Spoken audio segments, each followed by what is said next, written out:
नमस्कार जैन दोस्तों, स्वागत है आप सभी का आपके अपने प्लेटफॉर्म मोबाइल स्टॉक पर। मैं हूं आप सभी के साथ अभय यादव। साथियों, जिस चीज का मतलब डर था, अब वो चीजें होना स्टार्ट हो चुकी है। डोनाल्ड ट्रंप चचा अब फार्मास्यूटिकल्स यानी कि दवाओं पर 100% की टैरिफ लगा दिए हैं। जी हाँ दोस्तों, आप सही सुन रहे हैं। और भारत सबसे ज्यादा जो है कि जेनेरिक दवाएं बनाने के लिए विख्यात है और सबसे ज्यादा मतलब कि माना जाता है कि भारत में ही जो ये बनती हैं। तो इस पर सबसे ज्यादा जो असर भी होगा वो भारत पर ही पड़ना चाहिए।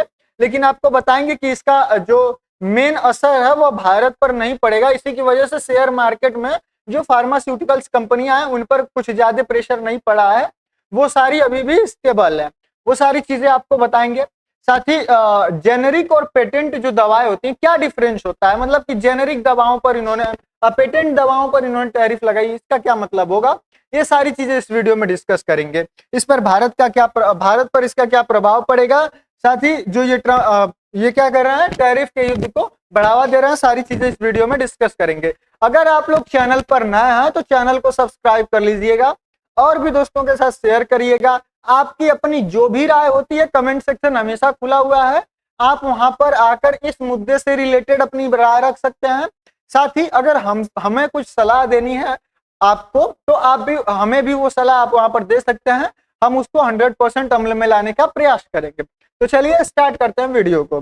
साथियों, ये हैं चचा ट्रंप। अभी पहले हाल ही दिनों में इनकी घटना हुई कि ये पहुंचे थे यूएनजीए का जो ऑफिस है वहां पर सबमिट हो रहा है। आप सभी को पता है सितंबर 9 से जो है कि ये यूएनजीए का यहाँ पर सबमिट स्टार्ट हुआ है, जिसमें सारे देश के मतलब दुनिया में जितने भी देश हैं वो सारे देश एक जगह एकत्रित होते हैं और वहां पर उनकी परेशानी क्या है, पूरे विश्व को वो किस नजरिए से देख रहे हैं, क्या क्या चीजें बदलाव चाहते हैं एनवायरमेंट को लेकर, क्लाइमेट चेंज को लेकर, ये सारी चीजें वहां पर डिस्कस होती हैं। पहले दिन उसमें जो है कि स्पीच थी, जिसमें कि पहले जो आकर स्पीच देता है वो देता है ब्राजील। और ये 1955 से यानी कि 1995 से लगातार पहली बारी स्पीच दे रहा है। ठीक है, तो इसके बाद फिर इन चचा का नंबर आता है। तो इन चचा के साथ बहुत सारी घटनाएं हो गई। चचा चाची के साथ मतलब इनकी जो वाइफ है ये उनके साथ जो है कि जा रहे थे उसमें, जहां पर ये पूरा मतलब प्लान किया गया था, जहां पे रखा गया था। उसका फोटो नहीं है क्योंकि ये उस पर डिस्कस नहीं है, बस थोड़ा सा समझ लीजिए, जान जाइए, जानने जरूरी है आपके लिए। तो ये वहां पर जब जा रहे थे तो एक्सेलरेशन वाला जो होता है सीढ़ी, जिसको कि एक्सेलरेटर बोलते हैं, जिसको कि हम लोग देखने के लिए मॉल में या अब जो है कि स्टेशनों पर भी लग गया है, तो जिस पर जो हम लोगों के जैसे गांव से निकले हुए लोग आते हैं तो बैठकर रील वगैरह बनाते हैं उस पर, उस तरीके की सीढ़ी यहाँ पर हर जगह लगभग लगी होती है। तो ये जा रहा था, जैसे ये और इनकी वाइफ उस पर कदम रखते हैं वो सीढ़ी रुक जाती है। चलने वाली सीढ़ी बता रहे हैं एक सिंपल भाषा में, वो सीढ़ी रुक जाती है। जिसके बाद ट्रंप फिर पैदल चलकर वहां पर जाते हैं।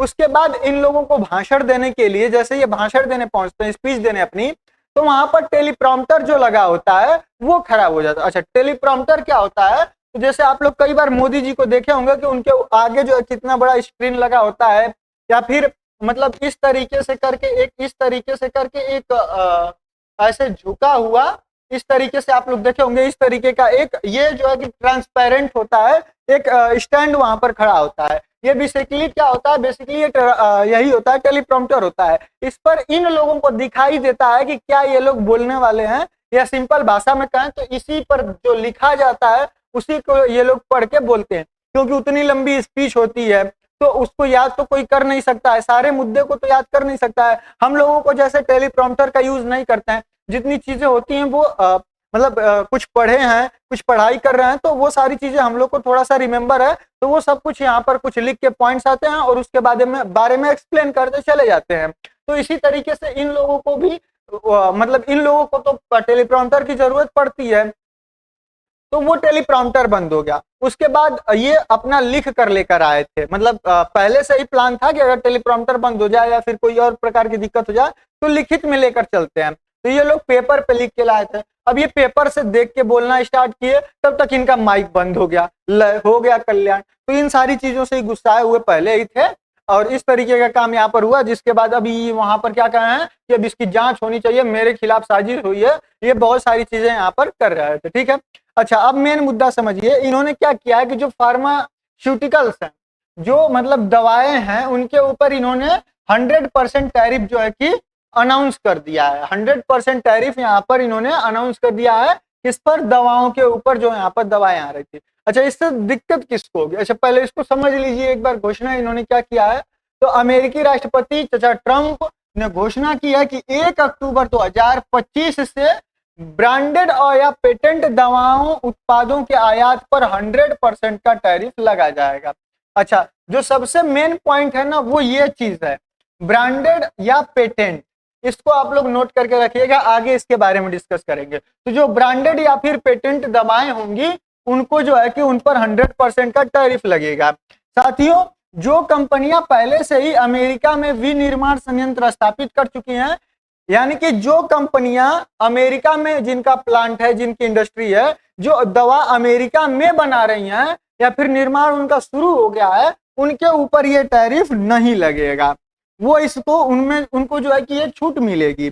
वहीं अगर माध्यम की बात करें तो देखिए, सोशल मीडिया पर घोषित या और प्रमुख मीडिया संस्थानों से, जैसे कि रॉयटर्स हो गया, पॉलिटिको हो गया, एपी हो गया, तो इन सारे की रिपोर्ट में ये दावा किया गया है। यानी कि ये अभी तक एक तरीके से सूत्रों के हवाले से यहाँ पर खबर निकल कर आई है, जिसमें आप यहाँ पर देखिए कि ट्रंप अनाउंस, ये किसका फर्स्ट पोस्ट का ये जो है किया है, जिसमें इसने दावा इस चीज का किया है। साथियों, विशेष रूप से जो ब्रांडेड और पेटेंट दवाएं हैं, उनको यहाँ पर ये लक्षित कर रहा है, यानी कि उनको कर रहा है। जेनेरिक दवाओं पर को स्पष्ट रूप से यहाँ पर उल्लेख नहीं किया गया है, यानी कि जो दवाएं जेनेरिक होती है। अच्छा, पहले आप एक बात और समझ लीजिए कि यहाँ जो जेनेरिक होती हैं, जेनेरिक दवा और यहाँ पर पेटेंट दवा, पेटेंट दवाओं में अंतर क्या होता है? तो देखिए, पेटेंट का अगर सिंपल सा अर्थ समझें तो कोई व्यक्ति होता है जो कहता है कि हाँ, ये चीज मैंने बनाया है, तो वो अपने नाम पर पेटेंट करा लेता है, यानी कि रजिस्टर्ड करा लेता है। अब मान लीजिए कि कोई यहाँ पर दवा है, एबीसी, कुछ भी नाम रख लेते हैं।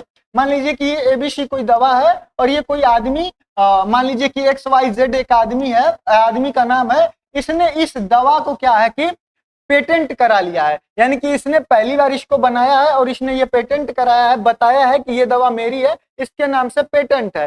तो ये इसकी जो कंपनी होगी वो क्या करेगी? पेटेंट दवाएं बनाएगी, पेटेंट दवाएं बनाएगी। अब बात करते हैं जेनेरिक दवा क्या होता है। तो जेनेरिक दवा होता है इसका फोटोकॉपी, समझ लीजिए।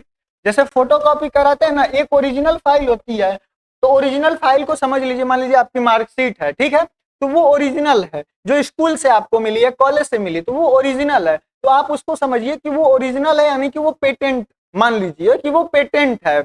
और उसी तरीके से जब आप कहीं फॉर्म भरने जाते हैं या कहीं एडमिशन लेने जाते हैं, तो आपको फोटोकॉपी वहां पर देना होता है। तो फोटोकॉपी भी क्या होता है? सेम चीजें वही होती हैं, सारी चीजें वही होती हैं, उसी बस उसका फोटो होता है, तो वो उसी चीज को जेनेरिक कहा जाता है। लेकिन वहां पर ओरिजिनल ओरिजिनल होता है और फोटोकॉपी फोटोकॉपी होता है। लेकिन जो जेनेरिक दवा होती है वो भी एकदम, मतलब जो पेटेंट दवा होती है ना, एकदम उसी की तरीके से काम करती हैं, कोई भी उनमें चेंज नहीं होता है और कोई भी डिफरेंस नहीं होता है, सारा फॉर्मूलाज वगैरह सारी चीजें सेम होती है, मतलब काम दोनों ही करती है। तो भारत में सबसे ज्यादा बनती क्या है? तो भारत में जेनेरिक दवाएं ही यहाँ पर सबसे अधिक बनती है। उम्मीद कर रहा हूँ ये चीज आपको अच्छे से समझ में आई होगी।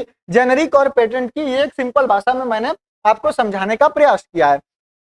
तो अभी जो ये टैरिफ लगा है, ये सिर्फ ब्रांडेड या फिर पेटेंट दवाओं पर लगा है। ये जेनेरिक दवाओं के बारे में अभी इसमें कुछ खास, मतलब कि स्पष्ट रूप से नहीं कहा गया है, अर्थात यहाँ पर अभी ये समझा जाए कि इस पर अभी छूट है। ठीक है, आइए आगे बढ़ते हैं। साथियों, अब बात करते हैं कानूनी और नीतिगत संदर्भ की। तो देखिए, व्यापार विस्तार अधिनियम, यानी कि जो WTO का अधिनियम है, उसकी धारा 132 के तहत टैरिफ उचित है, जो कि राष्ट्रीय सुरक्षा संबंधी चिंताओं की कार्रवाई की अनुमति देता है।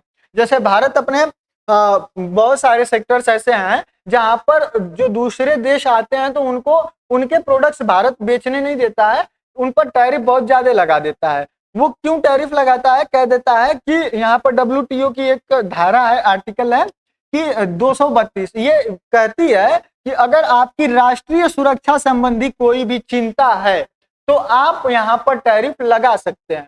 तो जो चाचा ट्रंप हैं, ये इसी धारा का कई बार उपयोग कर चुके हैं, या फिर कहा जाए तो गलत उपयोग कर रहे हैं। जैसे कि इन्होंने पहले जो है कि इसका इस्तेमाल करके इस्पात यानी कि क्या कहते हैं, इस्पात और जो ऑटोमोबाइल्स के पार्ट होते हैं स्टील्स वगैरह, तो इन सारे चीजों पर ये पहले ही टैरिफ लगा चुके हैं। किसका हवाला देकर कि धारा 132 कहती है कि हमारी राष्ट्रीय सुरक्षा यहाँ पर उसकी चिंता है, इसके वजह से हम ये यहाँ पर लगा रहे हैं। साथियों अब इसमें प्रक्रिया क्या है और जोखिम क्या है, तो देखिए टैरिफ लागू होने के लिए वाणिज्यिक और राजकोष और सीमा शुल्क विभाग को नियम और अनुसूचियां जारी करनी होगी। दवा कंपनियां अमेरिकी खरीदारों और संभवतः विदेशी सरकारों से कानूनी चुनौतियों की भी यहाँ पर अपेक्षा करें। देखिए जब ये टैरिफ लगा रहे हैं, मान लीजिए कि कोई ये दवा ऐसी चीज है कि अगर आपको मैं फ्री में दूं, अगर कोई भी दवा मैं आपको फ्री में भी दे देता हूं तो आप इसको नहीं लेंगे। क्यों नहीं लेंगे? क्योंकि अगर आपको आवश्यकता नहीं है तो आप उस मेडिसिन को नहीं लेंगे। लेकिन अगर किसी को आवश्यकता है, मान लीजिए कि कोई यहाँ पर बीमार पड़ा हुआ है और उसको इसकी आवश्यकता है, तो ये जो फ्री की चीज है ये अगर 10,000 रुपए की भी अगर वो मतलब मिलेगी तो ये आपको लेनी ही पड़ेगी, उस व्यक्ति को लेगा तो वो उसकी मजबूरी है, यानी कि वो उसको लेना ही पड़ेगा। तो इसके वजह से हो सकता है अगर जब टैरिफ लग जाए तो मान लीजिए जो दवा पहले मान लीजिए $100 की पड़ रही थी, अब इस पर $100 जो मतलब 100% जो है कि टैरिफ लग गया, तो अब ये कितने की हो जाएगी, तो $200 की जब हो जाएगी तो ये फिर आपको कितना महंगा पड़ गया, $100 महंगा पड़ गया।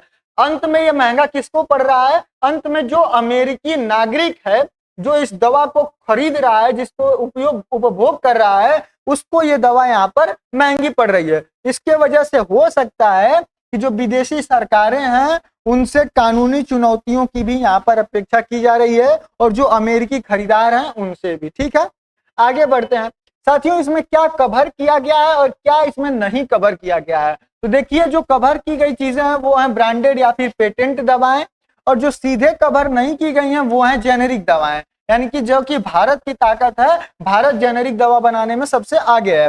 साथियों ग्रे क्षेत्र में किसको रखा गया है, तो ब्रांडेड जेनेरिक अनुबंध निर्मित पेटेंट दवाएं जैसे कि एपीआईज एसटीएस कोड पर आधार पर प्रभावित भी हो सकता है और यह यहाँ पर नहीं भी हो सकता है। मतलब कि जो सामान यूज किए जाते हैं जेनेरिक दवाओं को बनाने में, जो पेटेंट दवाओं का होता है, तो फॉर्मूला सारी चीजें तो वही लगती है ना, तो उस चीज का मतलब बस एक कंपनी अलग होती है जो पेटेंट की हुई होती है, और एक होता है कि जेनेरिक बस उसका कॉपी बना रहा है लेकिन सारी जो चीजें हैं सिस्टम है उसी तरीके से काम कर रहा है। तो ये अभी यहाँ पर बचा हुआ है और ये जो है कि इस पर जो है कि 100% का टैरिफ लग चुका है। उसमें भी अगर ये कंपनियां जो हैं ये अगर अमेरिका में हैं, ये अगर अमेरिका में है दवा बना रही है पेटेंट कंपनियां, तो इन पर टैरिफ नहीं लगेगा। लेकिन अगर ये अमेरिका से बाहर किसी अन्य देश से आ रही है तब इस पर जो है कि यहाँ पर टैरिफ लगेगा। इस चीज को भी यहाँ पर ध्यान रखना है। अब साथियों